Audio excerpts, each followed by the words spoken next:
엄청난 환호 속에 한국인으로 보이는 한 학생이 대지를 가르는 듯한 현란한 움직임을 보여주고 있습니다. 이에 수많은 관중들은 열광했고 미국인들은 믿기 힘든 모습에 모두 경악하고 마는데요. 과연 미국에서 대체 무슨 일이 벌어지고 있었던 걸까요? 안녕하세요. 저는 미국 LA에서 아나운서로 활동 중인 소피아 루나라고 합니다. 제가 이번에 배정받은 일은 미국 NBA 농구 경기장을 찾아가 인터뷰를 하는 일이었는데요. 그런데 제가 인터뷰할 대상이 각 도시를 대표하는 농구팀 선수들이 아니라 너무 뜬금없게도 한국에서 미국 LA를 찾아온 한국 주니어 이글스라는 팀의 한국인 아이들이었어요. 국장님으로부터 일을 배정받고 너무 기분이 나빴었는데요. 나름 아나운서로 수년을 근무했던 베테랑에 속했던 제가 미국의 유명 NBA 선수들을 인터뷰하는 것도 아니라 한 개 아시아 국가에 있는 한국인들이라니요. 더군다나 성인도 아닌 어린아이들을 가서 인터뷰하라는 말에 정말 너무 기가 막히고 화가 나서 어쩔 줄 몰랐었습니다. 저는 바로 국장님에게 찾아가 후배들도 많은데 왜 하필 저에게 이런 일을 시키는 거냐며 따지듯 이야기했었어요. 그 말에 국장님은 널 생각해서 그런 거라는 이상한 말들만 늘어놓기 시작하셨는데요. 저는 아시아인은 다 싫어해요. 그게 한국인이든 중국인이든 일본인이든 그냥 검정. 머리에 동양권 얼굴을 하고 있는 사람들을 보면 혐오스럽거든요. 그래서 가끔 길에서 아시아 사람들을 만나면 그냥 보기 싫다는 생각에 시비를 많이 걸었기도 합니다. 제 남자친구도 아시아 사람을 싫어해요. 전에 지하철역에서 남자친구랑 쇼핑 가려고 열차를 기다리고 있었는데 웬 아시아 남자가 있더라고요. 그 모습에 제 남자친구는 저한테 저 친구 겁 좀 줘볼까 했었고 남자친구는 그 한국인한테 물티슈로 내 신발 좀 깨끗하게 닦아보라고 시켰어요. 그랬더니 그 한국인 남자는 제 남자친구한테 제 차 물어보더라고요. 남자친구는 말을 못 알아듣냐면서 한국인 남자에게 면박을 줬는데요. 그러니 그 한국인 남자는 황당했는지 어쩔 줄 몰라 하면서 제 남자친구를 쳐다보더라고요. 저와 남자친구는 그 모습이 얼마나 웃기던지 킥킥대고 웃고 있었거든요.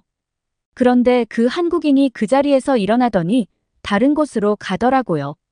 그 모습에 제 남자친구는 어디 가냐면서 빨리 와서 신발을 닦으라고 소리쳤는데요.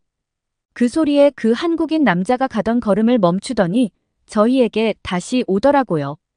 그리고는 사람들이 많은 장소라서 그냥 가는데 그런 인종차별 행위를 하지 말라고 했었어요. 제 남자친구는 벌떡 일어나 그 한국인 남자의 멱살을 잡고 지금 당장 너를 해할 수 있다고 말했거든요. 그런데 그 순간 멱살을 잡고 있던 남자친구의 팔을 가볍게 비틀더니 그대로 제 남자친구를 무릎을 굽히게 만들었고 저는 뭐 하는 거냐면서 한국인 남자한테 소리 질렀는데 한국인 남자는 제 남자친구를 향해서 한 번만 더 한국인들에게 무차별적인 시비를 걸거나 차별 행위하는 걸 보면 가만두지 않겠다면서 남자친구의 팔을 놓아주고는 가버렸었어요. 저희는 그냥 장난삼아 놀려본 건데 한국인 남자가 정색을 하면서 저런 모습을 보이니까 기분 나쁘더라고요. 저는 남자친구한테 아니 너보다 작아 보이는데 그것도 제압하지 못해서 그러고 있냐고 뭐라고 했더니 남자친구는 자신도 팔이 어떻게 꺾인 건지 너무 순식간이라 놀랐다더라고요.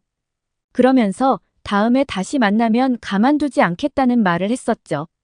그 일이 있고 저는 NBA 농구장의 국장님이 지시 내렸던 한국 학생들을 인터뷰하기 위해 갔었습니다.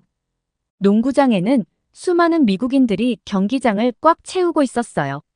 그런데 그곳에서 저는 제 눈을 의심할 수밖에 없는 장면을 목격하고 말았었는데요. 바로 그 지하철에서 만났던 한국인 남자가 그 한국인 학생들 사이에 있던 게 아니겠어요? 알고 보니 지하철에 남자친구에게 굴욕을 줬던 그 한국인 남자는 학생들을 지도하고 있던 감독이었던 거예요. 저는 이 상황을 어떻게 해야 할지 정말 모르겠더라고요. 분명 저 남자는 나를 알아볼 텐데 저는 어떻게든 얼굴이 마주칠까봐 시선을 돌리려고 노력했고 동문서답에 횡설수설하면서 최대한 그 남자를 피해 학생들만 인터뷰를 하려고 애썼었어요. 그런데 제가 한눈을 판 사이에 누군가 뒤에서 저의 어깨를 두들겼고 뭐지 싶어서 뒤돌아봤더니 글쎄 그 한국인 남자가 서 있는 게 아니겠어요? 그 모습에 너무 놀라서 뒷걸음치다가 넘어질 뻔했었습니다. 한국인 남자는 제가 넘어지려고 하자 저를 넘어지지 않게 붙잡아 주었었고 저는 한국인 남자의 매서운 눈빛에 겁을 잔뜩 먹었었어요. 사실 그때 정말 무서웠거든요. 남자친구도 없었으니까요. 하지만 그 남자는 저를 일으켜 세워주고 괜찮냐는 말을 했었고 그리고는 또 만나네요라는 게 아니겠어요? 그 말에 소름이 돋더라고요. 분명 그때 일로 나한테 해코지할 거라고 생각했고 겁이 났었죠. 그런데 한국인 남자는 저에게 우리 아이들을 인터뷰해 주실 텐데 커피 마시겠냐고 물었고 저는 그 말을 듣고 얼떨결에 고개를 끄덕였는데요. 농구장 로비에 있던 카페에서 한국인 남자와 이야기를 나누게 되었어요. 그 한국인 남자는 저에게 대체 왜 한국인들에게 인종차별과 같은 혐오 범죄를 하려고 하는 거냐고 묻더라고요. 사실은 우리 미국인들은 다 같은 아시아인들이라고 똑같이 인종차별을 하는 건 아니었어요. 중국인들은 그냥 매너 없는 행동들과 뭐만 보면 미국에서 훔쳐가려는 습성 때문에 싫은 거였고 일본인들은 뭐 아는 것도 없고 영어도 할 줄 모르면서 아는 채 하려는 게 보기 싫은 건데요. 그런데 한국인들은 분명 미국인이 아닌 이방인들인데 미국에 와서 돈을 벌어서 싫다고 생각하거든요. 대학 시절만 해도 대학교 정원은 정해져 있는데 공부를 잘하는 한국인들이 자리를 차지해버리니까 질투가 나는 거죠. 한국인 남성은 제 이야기를 듣더니 아무리 그래도 타국에서 온 손님을 향해 그런 행동을 하는 건 절대 올바르지 않은 행동이라면서 한국인들은 미국인들보다 체격이 작긴 하지만 한국 사람들은 5,000년 역사에 강한 민족성이 있어서 강자에게 강하고 약자에게 약하다고 하더라고요. 그러면서 저의 남자친구에게도 다른 사람들은 몰라도 절대 한국인들을 상대로 그런 건 하지 않았으면 좋겠다고 이야기했었어요. 오히려 한국인들에게 봉변당할 수도 있다면서 말이죠. 그 말에 속으로 저는 강한 정신 어쩌고 해도 미국인들 피지컬이 있는데 어떻게 한국인들에게 미국 사람들이 오히려 봉변당할 수 있다고 말하는 걸까 하는 생각이 들더라고요.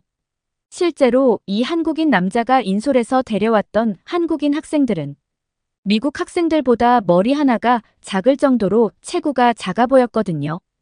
여하튼 농구 경기 시작 전 전야제가 시작되었고 한국인 학생들이 경기장 코트로 달려가더라고요. 그런데 저는 이 학생들의 놀라운 움직임들을 보고 정말 이게 가능한 건지 눈으로 보면서도 믿기지 않았는데요. 태권도라는 무술에 대해서 TV에서 올림픽 경기가 있을 때나 가끔 지나가면서 본 게 다였기 때문에 어린 학생들이 뭘 해봐야 율동 같은 거나 하고 말 거라고 생각했거든요. 그런데 이 아이들은 음악과 함께 절도 있는 동작으로 포문을 열었던 장면에 압도되는 듯한 기분이 들었어요. 발에 스프링이라도 달린 건지 하늘을 붕붕 날아다니며 발차기도 하고 시작부터 범상치가 않더라고요. 공중에서 360도 회전해서 발차기를 하는 건 그냥 기본이고 자신보다 훨씬 높은 곳까지 날라 몸을 회전시키지 않나 무슨 올림픽 체조를 꼭 보는 것처럼 성인 어른들도 감히 엄두가 나지 않을 그런 무술들을 하더라고요. 몇 년 전에 중국인들이 한 번은 와서 묘기를 부린다며 중국인 학생들이 이상한 복장을 하고는 허리를 반으로 접거나 항아리를 머리 위에 올리고 중심을 잡는 묘기부터 접시를 막대에 올려놓고 돌리는 괴기스러운 묘기를 했었는데 그때 그걸 보고 대체 저게 왜 대단한 건지 이해할 수 없는 묘기들을 중국인들이 선보인 적이 있었거든요. 그때 접시를 떨궈서 경기장 바닥에 깨진 접시 조각 때문에 코트를 다시 정리하고 접시 유리 파편들을 치운다고 경기가 지연되는 일이 있었어요. 그런데 그런 경기장을 치우는 것을 모른 채 하고 그냥 나가버렸었죠. 당시 관계자는 지금 뭐 하는 거냐면서 얼른 본인들이 가지고 왔던 소품들을 정리하고 바닥에 깨진 유리들도 정리해달라고 했지만 중국인들은 우리가 보여줘야 하는 건 다 보여줬다며 치우는 건 그쪽이 해야 한다고 우겨대는 황당한 모습을 보여서 담당자들이 학을 뗀 적이 있었어요. 심지어 그것도 모자라 이렇게 멋진 묘기를 당신들의 나라에서 선보여줬으니 우리 중국인 학생들이 농구 경기를 1등석에서 볼 수 있게 자리를 달라고 했었는데요. 너무 황당하고 어이없는 말에 그날 이후로는 절대 중국인들을 전야제에 초대하지 않고 있다더라고요. 지금은 매년마다 한국에 있는 학생들이 와서 정말 믿기 힘든 태권도를 선보이며 미국인들의 눈을 사로잡고 있는 거고 믿기 힘든 놀라운 한국인 학생들의 태권도 시범에 많은 미국인들도 만족해하고 있는 상황이라고 했습니다. 시범이 끝나고 한 한국인 학생을 인터뷰할 수 있었는데요. 태권도라는 무술에 대해서 평소 어떻게 생각하고 연습하냐고 물어봤었거든요. 그런데 이 어린 학생이 너무 뜬금없는 말을 해서 저는 정말 충격을 받았었어요.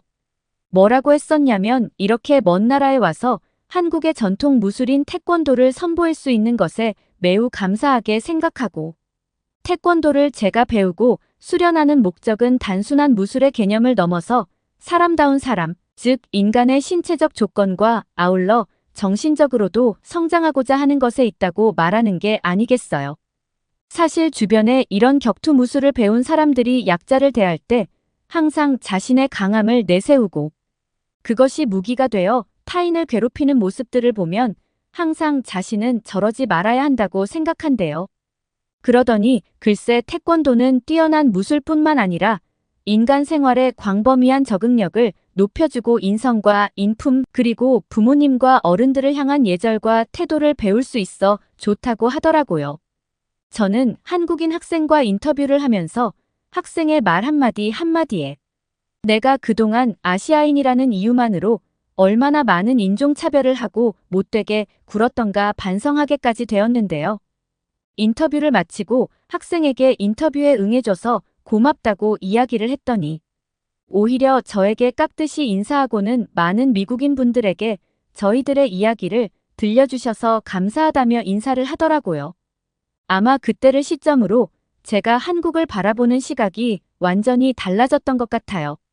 한국인에게 시비를 걸었던 남자친구와는 당연히 헤어졌고 지금은 한국 문화에 대해서 공부하면서 한국어 공부도 틈틈이 하고 있을 정도로 한국에 푹 빠졌는데요. 이미 이런 한국을 진작부터 알고 한국인들의 성숙한 자세에 대해 배워야 한다며 말했던 해외 사람들이 많았더라고요. 제가 찾아봤던 내용들을 조금 소개해보면 이런 거였어요. 한국은 역동성과 인간미가 넘치는 나라라며 모든 일을 빠르게 돌아가게 하는 힘의 역동성으로 항상 인간관계에 있어서도 빠르게 친밀감을 나타낸다. 오랜 침탈 시에도 오로지 속으로만 삭혀왔던 억눌렸던 감정은 한국의 발전을 도모하여 성장시키는데 솟구친 것으로 보여진다. 늘 전면에 나서서 당당히 주인공이 되어 모든 일들을 책임지는 리더십을 가진 나라이다. 홀스타키저라는 유명인은 이렇게 한국을 평가했고 알렌이라는 외교관은 한국에 대해 조용한 아침의 나라라면서 한국인들은 따뜻한 마음이 가득 채워져 있고 한국인들은 낙천적이며 예의범절이 밝고 호기심도 많은 사람들이라고 말했죠. 또한 러시아의 장교였던 카르네프는 수많은 군중을 군대나 총검 없이도 명령 하나로 통치하는 것이 한국이라며 한국은 어디를 갔어도 질서가 파괴되었던 모습을 단 한 번도 보지 못했고 가는 곳마다 평화스럽고 평온했다고 말했습니다. 같은 아시아인이던 중국의 중문학자로 있던 장홍재는 한국을 경험하고 한국인들의 몸속에는 젊고 뜨거운 에너지가 있고 오염되지 않은 맑은 피가 흐르고 있다는 인상을 강하게 받았다며 강하고 부지런한 한국인들이라고 평가했는데 반면 늘 느긋하고 변통에 능한 중국인들은 이런 한국인들의 기질을 배워야 한다고 일침하기도 했더라고요. 저는 농구장에서의 인연으로 한국의 이글스 주니어 팀들을 따라다니면서 그들의 행보를 모두 옆에서 지켜봤는데요. 한국인 학생들이 가는 곳마다 환호성이 터졌고 심지어 미국은 명예시민권이라는 증서를 제공했을 정도로 한국인 학생들의 퍼포먼스는 정말 대단했었습니다. 한국인들을 따라다니며 그들의 모습을 보다 보니까 이제는 한국에 한번 가봐야 하겠다는 생각까지 들어서 얼마 전에는 한국을 갔던 적이 있어요. 그런데 정말 다른 놀라운 일들도 너무 많았었지만 한국의 의식 문화에 정말 감탄을 할 수밖에 없었었는데요. 바로 횡단보도를 대하는 한국인들의 모습 때문이었어요. 함께 여행을 갔던 친구들도 한국에서 볼 수 있었던 모습에 이건 전혀 격차를 좁힐 수 있는 수준이 아닌 것 같다면서 한국을 엄청 부러워하고 감탄하기까지 했었는데 사실 저희 미국에 오셔서 거리를 걷다 보면 아마 정말 당황스럽고 적응 안 되실 것 중에 하나가 바로 무단횡단이에요. 차가 도로에 오거나 말거나 정말 당연한 듯 무단횡단을 하는 사람들이 정말 많아요. 바로 옆에 횡단보도가 있는데도 도로를 그냥 가로질러 가는 경우가 빈번하죠. 심지어 미국 캘리포니아에서는 횡단보도가 아닌 곳에서도 안전하다면 무단횡단을 해도 용인해 주는데요. 무단횡단을 경찰이 발견해도 벌칙금과 같은 걸 부과하지 않는 법안이 통과되었으니까요. 그래서 미국뿐만 아니라 유럽 대부분의 국가는 무단횡단이라는 개념 자체가 전무하고 오히려 차가 다니는 도로는 자동차와 사람이 서로 공유할 수 있는 공간으로 법제화되어 있어요. 그러면 보행자들의 안전을 지킬 수 있는 기술적 장치나 편의시설들을 도입하기라도 해야 하는데 수십 년이 지나도 횡단보도는 있으나마나 한 존재고 사람들은 지금 이 순간에도 도로 위에서 위험한 상황을 만나고 있는 게 현실입니다. 그런데 한국은 전혀 그런 모습이 없었는데요. 횡단보도가 아닌 곳에서 무단횡단을 하는 사람들을 찾아볼 수 없었고 횡단보도에서도 녹색불이 켜지지 않으면 한국 사람들은 절대 움직이지 않고 대기하고 있더라고요. 저희를 더 놀라게 했던 건 한국의 횡단보도 모습이었는데요. 횡단보도 주변은 모두 노란색으로 페인트가 되어 도로와 인도를 확실하게 구분할 수 있게 되어 있었고 심지어 노란 의자까지 준비되어 있었는데 알고 보니 이 의자는 노인들이나 몸이 불편한 분들이 앉아서 신호를 기다릴 수 있게 만든 용도라더군요. 별거 아닌 거일지 모르지만 시민들을 위해서 이런 세심한 부분까지 보완하고 만들어낸 한국의 모습을 보고 저와 저희 친구들은 미국에 수십 년도 지나도록 아무런 장치조차 개선되지 않은 채 낙후된 횡단보도의 모습이 부끄럽다는 생각마저 들었어요. 그래서 이 사연이 미국의 정치인들도 좀 봤으면 하는 마음마저 들어요. 그뿐만이 아니에요. 한국의 횡단보도에는 비가 오거나 햇볕이 강한 여름의 직사광선을 피하도록 하는 그늘막까지 있었는데 더 깜짝 놀랐던 건 횡단보도가 있는 곳에서 누군가 무단횡단을 하려고 하면 횡단보도가 가지 말라면서 말을 했던 것 때문인데요. 스마트 횡단보도라고 해서 무단횡단을 감지하면 경고등과 안내 멘트를 해서 위험을 방지하고 있었어요. 정말 횡단보도 하나에 이렇게 다양한 기술이 접목되어 있다니. 바로 이런 모습에서 벌써 저희 미국과 한국의 생활 인프라 수준 차이를 실감할 수 있었어요. 사실 한국의 모든 도시가 최첨단화된 현대 도시를 방불케 했으니까요. 어떻게 이런 작은 아이디어 하나하나가 바로 시민들을 위해 개선되고 즉각 실현되는지 정말 놀랍더라고요.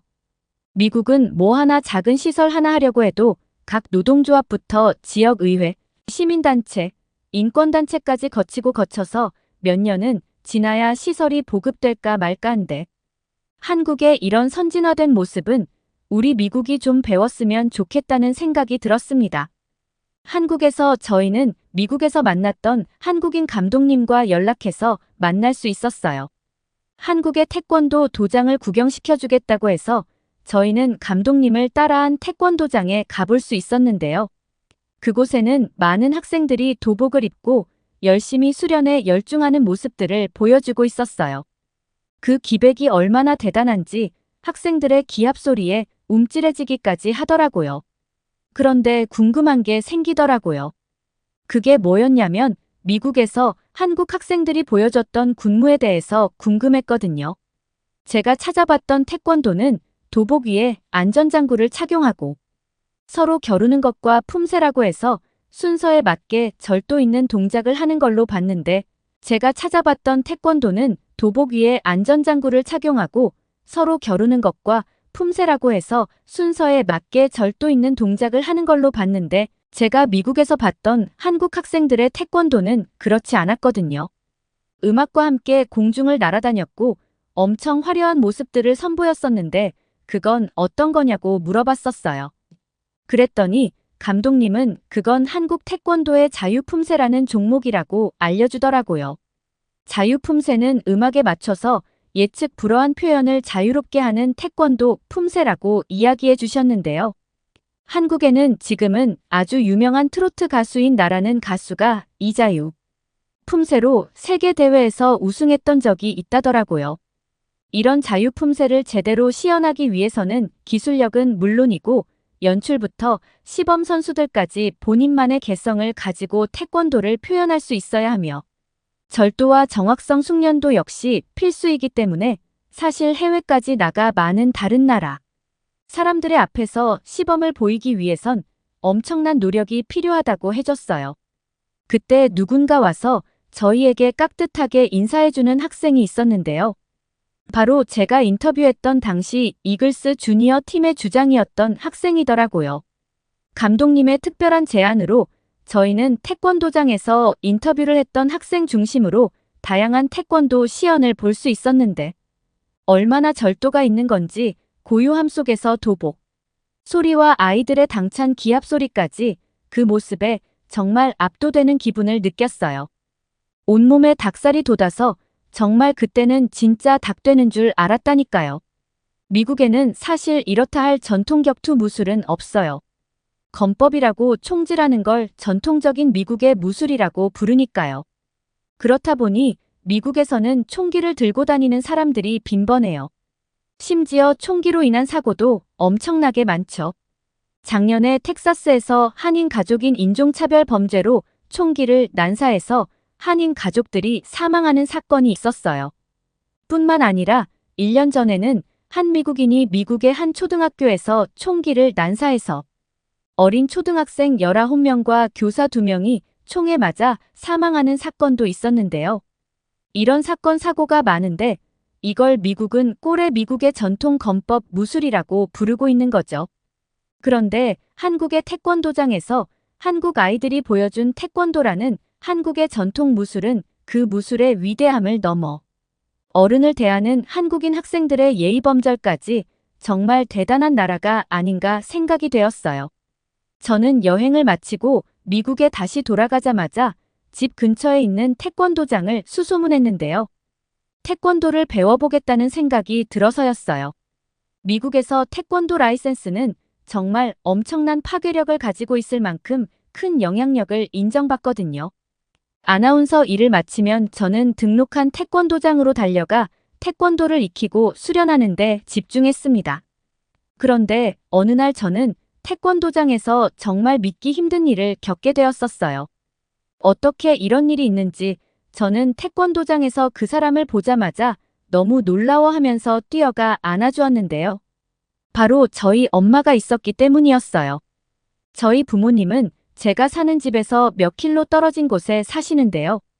멀지 않고 가까운 곳에 지내기 때문에 부모님 집에 종종 가곤 했는데 제가 등록한 태권도장에서 우연하게 엄마를 만나게 된 거였어요. 엄마에게 대체 여길 어떻게 알고 온 거냐면서 물었는데 엄마는 그건 내가 할 소리라면서 어떻게 절 보고 여기 있냐고 물으시더라고요. 관절도 안 좋은데 태권도 품새를 어떻게 하려고 도장에 나오는 거냐면서 걱정을 했었거든요. 그런데 엄마는 오히려 태권도를 배우다 보니 건강도 좋아지고 집에 있는 것보다 훨씬 가벼워지는 느낌이라며 아무 문제 없다고 하시더라고요. 한때 제가 한국인들을 차별하고 시기 질투하며 비하했던 시절이 제 인생의 가장 후회가 되는 시간들이에요. 지금은 그 누구보다 한국을 사랑하고 한국의 전통 무술인 태권도에 온 가족이 푹 빠져 사는 요즘입니다. 태권도에 대해서 제대로 알고 나서는 정말 한국인들이 부러울 정도인데요. 실제로 세계 태권도 연맹에 따르면 태권도 회원국은 전 세계 210개국에 달할 정도로 어마어마한 영향력을 가지고 있어요. 유엔에 등록된 나라의 숫자보다 더 많은 나라가 태권도 회원국으로 가입되어 있을 정도니까요. 미국의 뉴욕타임스는 한국 전통 무술인 태권도는 성공적인 세계화에 완벽하게 성공했다는 해석을 내놓았고, 여기에 태권도 DNA로 무장한 한국의 사범들의 유연한 활약이 더 큰 힘을 보태지 않았을까? 세계 유명 은지들은 해석하고 있죠.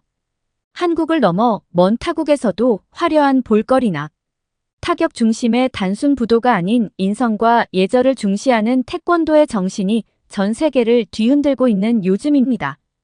그런 한국을 지금이라도 제대로 이해하고 알게 되어서 너무 다행이라고 생각하고 있습니다.